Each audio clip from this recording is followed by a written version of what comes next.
નમસ્કાર, હું મનીષા ઠેસિયા મારી યુટ્યુબ ચેનલ મોનીઝ મેગેઝિનમાં આપનું સ્વાગત છે।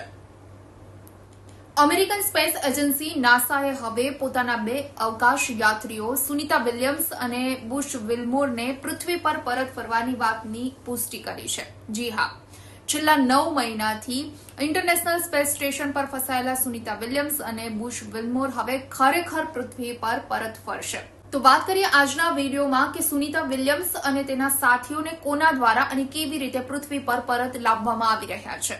સુનિતા વિલિયમ્સ અને બુશ વિલ્મોર બંને અવકાશ યાત્રીઓને સ્પેસ એક્સ ક્રૂ ડ્રેગન યાન મારફતે પૃથ્વી પર પરત લાવવામાં આવી રહ્યા છે।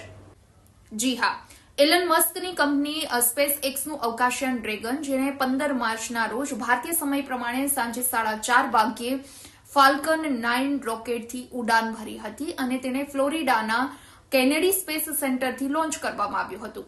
લગભગ 28 કલાકના સમય બાદ તે ઇન્ટરનેશનલ સ્પેસ સ્ટેશનમાં પહોંચ્યું હતું અને પહેલી જ વખત ક્રૂ 10ના સભ્યોને જોઈ સુનિતા વિલિયમ્સ ખુશીથી ઝૂમી ઉઠ્યા હતા।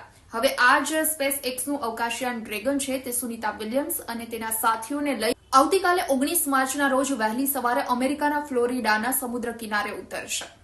તો નાસાના અવકાશ યાત્રી સુનિતા વિલિયમ્સ અને બુશ વિલ્મોર જ્યારે પૃથ્વી પર પરત ફરી રહ્યા છે ત્યારે તેને લઈ ઘણા સવાલ હવે એ પણ ઉઠી રહ્યા છે કે 9 મહિના સુધી અવકાશમાં રહ્યા બાદ જ્યારે આ અવકાશ યાત્રીઓ પૃથ્વી પર પહોંચી રહ્યા છે ત્યારે તેને કેવી સમસ્યાનો સામનો કરવો પડી શકે છે। તો નાસાના કેટલાક અવકાશ યાત્રીઓના જણાવ્યા પ્રમાણે બુશ વિલ્મોર અને સુનિતા વિલિયમ્સને ચાલવામાં મુશ્કેલી થઈ શકે છે। આ સિવાય તેને હાડકાની સમસ્યા થઈ શકે છે, ચક્કર આવવા, વજન ઘટવું અને આંખની સમસ્યા એટલે કે દ્રષ્ટિમાં ઘટાડો અને ખાસ કરી સ્નાયુની સમસ્યા પણ સર્જાઈ શકે છે। તો સુનિતા વિલિયમ્સ અને બુશ વિલ્મોર છે તે માર્ચ એન્ડિંગ સુધીમાં પૃથ્વી પર પરત ફરવાના હતા, પરંતુ અમેરિકાના રાષ્ટ્રપતિ ડોનાલ્ડ ટ્રમ્પે એલન મસ્કને આ લોકોને પૃથ્વી પર વહેલા પરત લાવવા માટે જે વિનંતી કરી હતી અને ત્યારબાદ આ મિશનને ખૂબ ઝડપથી આગળ વધારવામાં આવ્યું હતું। તો સુનિતા વિલિયમ્સ અને બુશ વિલ્મોર ગત વર્ષે 5 જૂનના રોજ ઇન્ટરનેશનલ સ્પેસ સ્ટેશન પર ગયા હતા અને માત્ર 1 અઠવાડિયાની અંદર તેઓ પૃથ્વી પર પરત ફરવાના હતા, પરંતુ બોઇંગ સ્ટારલાઇનરમાં ખામી સર્જાવાના કારણે તેઓ અવકાશમાં જ ફસાઈ ગયા હતા અને છેલ્લા 9 મહિનાથી તેઓ અવકાશમાં હતા। તો અવકાશમાં રહેતા સુનિતા વિલિયમ્સે ઘણા મહત્વપૂર્ણ રિસર્ચ પ્રયોગો પણ કર્યા અને આ રિસર્ચમાં તેમણે 900 કલાકથી વધુનો સમય પસાર કર્યો।